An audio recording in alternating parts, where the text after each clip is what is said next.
हजारों सालों से हम यही मानते आए हैं कि भाषा सिर्फ हमारी है, इंसानों की। पर क्या हो अगर हम इतने सालों से गलत हो? चलिए उस जबरदस्त स्टडी के बारे में जानते हैं जिसने ये पता लगाया कि हम सिर्फ जानवरों से बात नहीं करते, बल्कि वो आपस में भी बातें करते हैं। जरा इस बारे में सोचिए।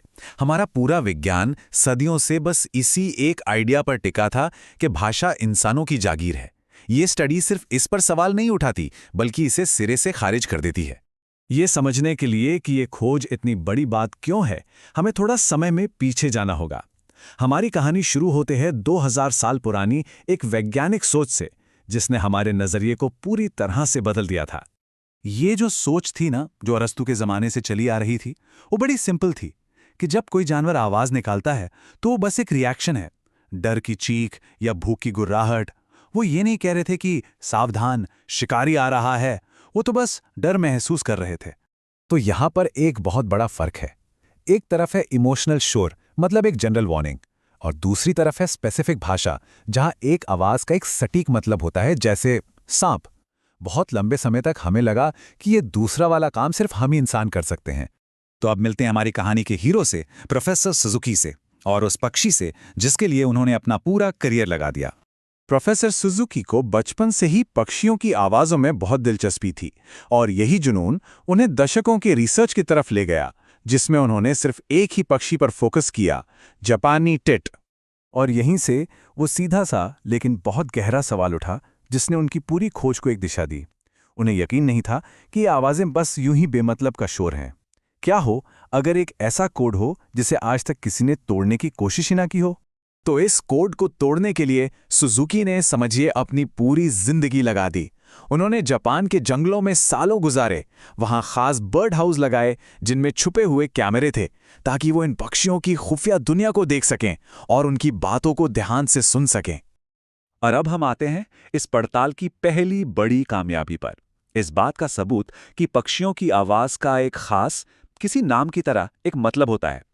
पहले माहौल को समझना जरूरी है। इन पक्षियों के लिए ये जिंदगी और मौत का सवाल है, और रैट स्नेक उनके सबसे खतरनाक दुश्मनों में से एक है, क्योंकि वो सीधा उनके घोंसलों में घुस सकता है। सुजुकी ने एक खास आवाज पर गौर किया, जिसे हम जार कह सकते हैं, और उन्होंने एक हैरान करने वाली चीज देखी।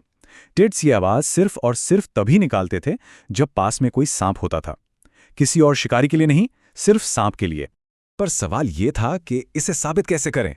तो सुजुकी ने एक बड़ा ही जबरदस्त एक्सपेरिमेंट किया। पहले उन्होंने सिर्फ जार की रिकॉर्ड की हुई आवाज बजाई, फिर बिना किसी असली सांप के उन्होंने एक रस्सी से बंधी छड़ी को पेड़ पे ऐसे खींचा जैसे कोई सांप चल रहा हो। और जानते हैं क्या हुआ? टिट्स ने ठीक वैसे ही रिएक्ट किया जैसे वो असली सांप को देख रहे हो, और उस छड़ी पर हमला कर दिया। मतलब सिर्फ उस आवाज ने उनके दिमाग में सांप का आइडिया पैदा कर दिया था। 4 साल तक चले इन एक्सपेरिमेंट्स के बाद नतीजा बिल्कुल साफ था। ये पहली बार था कि किसी गैर इंसानी जानवर के लिए, किसी चीज के लिए एक खास शब्द इस्तेमाल करने का इतना पक्का सबूत मिला था। लेकिन कहानी यहीं खत्म नहीं होती। अब हम आते हैं इस खोज के सबसे जरूरी हिस्से पर, जो ये बताता है कि पक्षी सिर्फ शब्दों का इस्तेमाल नहीं करते, बल्कि उन्हें कुछ नियमों के हिसाब से जोड़ते भी हैं। सुजुकी ने 2 अलग-अलग आवाजों पर ध्यान दिया। एक थी पिट्सबी, जो एक जनरल वार्निंग थी, जैसे सावधान, और दूसरी थी ग ग ग, जो एक बुलाने की आवाज थी, जैसे सब यहां आ जाओ। उन्होंने देखा कि जब पक्षी इन दोनों आवाजों को एक साथ इस्तेमाल करते, पिट्सबी गगा, तो इसका एक ज्यादा कॉम्प्लेक्स मतलब निकलता था।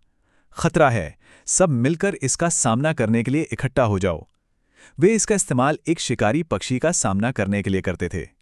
और यहीं से कहानी और भी कमाल की हो जाती है। सुजुकी ने क्रम को उलटने की कोशिश की। उन्होंने गिग गिग गिग पिट्स भी बजाया। पक्षियों का रिएक्शन कुछ भी नहीं, बिल्कुल सन्नाटा। आवाजें तो वहीं थीं, पर उनका ऑर्डर गलत था। ग्रामर टूट चुकी थी और मैसेज का कोई मतलब नहीं रह गया था। ये बिल्कुल वैसा ही है जैसा हम अपनी भाषा में करते हैं। शब्दों का क्रम बहुत मायने रखता है। ये इस बात का पक्का सबूत था कि पक्षी सिर्फ शब्दों का नहीं, बल्कि सिंटैक्स यानी व्याकरण का भी इस्तेमाल करते हैं। तो इन सारी खोजों का हमारे लिए क्या मतलब है? ये पूरी एनिमल किंगडम के बारे में हमारी समझ को कैसे बदलती है? और देखिए, ये कहानी सिर्फ एक ही प्रजाति पर खत्म नहीं होती। सुजुकी ने पाया कि ट्री स्पैरो जैसी दूसरी चिड़ियाएं भी टिट्स की बातें चुपके से सुनती हैं, जब उन्होंने टिट की बाज वाली वार्निंग बजाई तो स्पैरो ने भी फौरन रिएक्ट किया और छिपने के लिए भाग गईं। ये सिर्फ पक्षियों की भाषा नहीं है, ये तो पूरे जंगल में फैला हुआ एक कम्युनिकेशन नेटवर्क है। और इस तरह हम वापस उन 2000 सालों पर आते हैं। 2000 साल, ये मानना कि सिर्फ हम ही हैं जो बातें कर सकते थे। ये खोज बताती है कि इतने समय से ये दुनिया उन बातों से गूंज रही थी जिन्हें हम बस सुन ही नहीं रहे थे। प्रोफेसर सुजुकी का मानना है कि जानवरों को समझने का राज किसी एडवांस टेक्नोलॉजी में नहीं है, ये तो हमारे अपने नज़रिए को बदलने में है, ध्यान देने में है और सच में सुनने में है। ये सब कुछ एक जिज्ञासा से शुरू होता है। तो ये हमें एक आखिरी सवाल पर लाकर छोड़ देता है।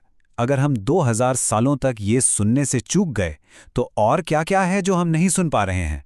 शायद हमारे आसपास की दुनिया सिर्फ शोर नहीं है, बल्कि बातों की एक ऐसी महफिल है जिसे हम अभी-अभी समझना शुरू कर रहे हैं।